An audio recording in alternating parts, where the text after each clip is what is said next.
To all my ballerinas and ballerinos, and to any newbies watching, I'm Southern Belle, and I want to welcome you to my channel. And I decided after the success of the first video talking about funny and unique and interesting Southern words, Southern vernacular, that I would do one more video about it. It's funny, since my parents have passed on, I feel like I use less of those old-fashioned Southern words and phrases. I don't know if it's just because I'm not listening to them anymore, or if it's the people that I talk to, many of which are from YouTube, don't necessarily know it, or if it's just trying to be more YouTube friendly so that everybody knows what I'm actually saying. But I thought that I'd talk about a few more of them, and as always, the art in the background of my videos is for sale. We may not have snow here in New Orleans, and I might not have ever seen snow, but this cute snowman just calls to me. This wood-framed picture I'm selling for the low buy-it-now price of just $3. There's the wood frame. Look how thick it is and how beautifully painted it is. So if you want to celebrate snow, winter, and the snowman for just $3, you can buy it now. Just type it in the comments. And before I get to going on this, go ahead and give me a thumbs up, because I know you regular viewers don't want to forget. You want to go ahead and support me. And to those people who may be new, then you think about it over the course of the video and you decide at the end if I'm worthy of a thumbs up. Well, last time I talked about the funny phrase putting up when I got a whole bunch of strawberries. So I started thinking about something that I inadvertently said the other day when I was on the phone with one of my viewers. We were talking about an order she had placed, and she said, "Well, Belle, what are you up to today, honey?" And I said, "Well, I'm fixing to make a video." And she said, "Oh, what are you fixing for your video?" And I realized right then she thought that I was fixing a meal or fixing a Christmas tree or fixing some kind of craft project or maybe a background for it. I didn't have the heart to stop and correct her, although when she's watching this, she may be thinking to herself, "Thank you for not saying my name, and you could have just told me rather than making a video." But it's all loves, cyber hugs if you're watching this, you know who you are. But when you say fixing to down south, you don't mean that you're literally fixing a meal or fixing a wreath or repairing anything, or even fixing the backdrop. You mean that you're getting ready, you're preparing, you're eagerly awaiting, sometimes even reluctantly awaiting. So fixing doesn't actually mean anything to do with a fix. In fact, my mother would often say, "Oh, I am fixing to do this, fixing to do that." And so when I was an adult and I became her primary caregiver, both my dad and I would often say, "Oh, Mother, are you fixing to, fill in the blank with something that she had said earlier she wanted to do?" Always trying to get her to get up, to get in her wheelchair, to be active. Because motivating and encouraging and inspiring people when they're hurting, when they have terrible arthritis, when they have osteoporosis, when they can hardly move, when their fingers are to the point of being mangled, it is so hard to get them to do anything. And the less they do, the more their muscles atrophy and the less they can do. And my mother would frequently say, especially towards the end of the afternoon where she was just tuckered out, that I'm not fixing to do squat.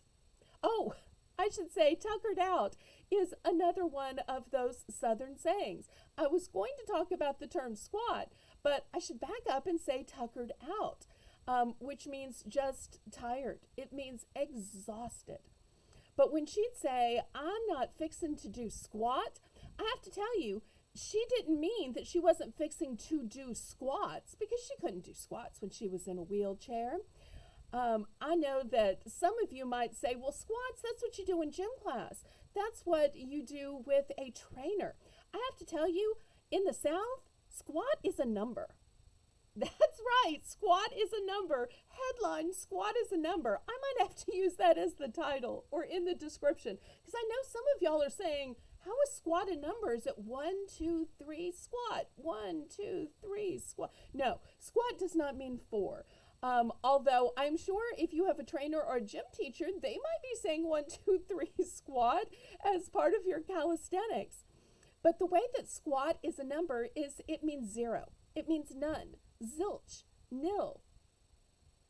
So when she says, I'm not going to do squat, she means I'm not going to do any. I'm not going to do 0.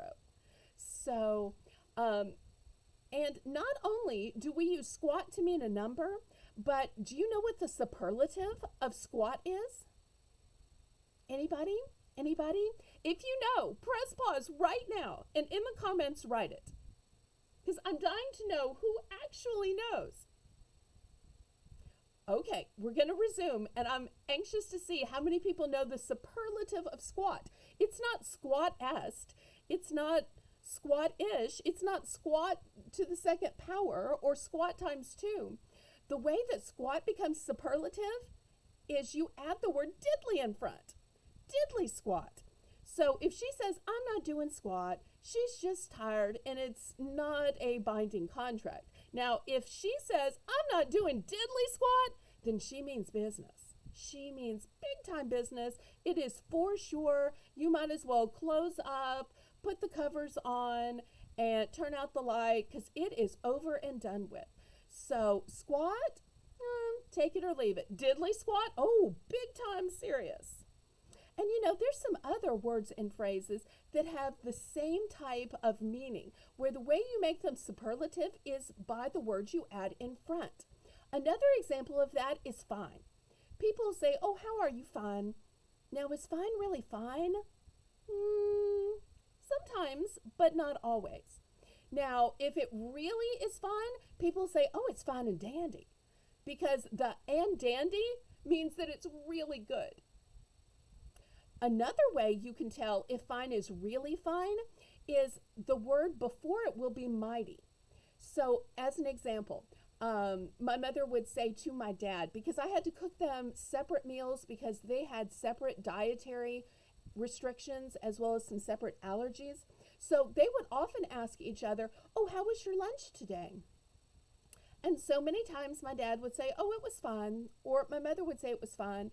And the other one would say, oh, I'm sorry. Which fine is not a bad thing, but still, it just meaning it wasn't superlative. And then the other one would hear that and say, oh, no, it was mighty fine. Because mighty fine means it's really fine, means it's good. It's an upgrade to fine. So just like diddly squat is way worse than squat, mighty fine is much better than just fine. Well, I hope that you have enjoyed this second edition of Southern Vernacular Words and Phrases. If you've enjoyed this and you want to keep this up, then I will keep telling you a few words and phrases in each episode. If you can think of some that I haven't yet talked about, put them in the comments. I will add them to the next video, and I tell you what, I will even give you credit. How about that? And I also have a fun episode of Ask Southern Belle. Not as many of you watched the second Ask Southern Belle as the first one. And you'd think that more people would have watched since I answered your questions. But feel free to go back and watch. And if you have other questions that you want to ask the Southern Belle, I am glad to answer them. Put those questions, whether they're 2 or 20, in the comments of that video, and I'll be glad to answer them on a delayed basis.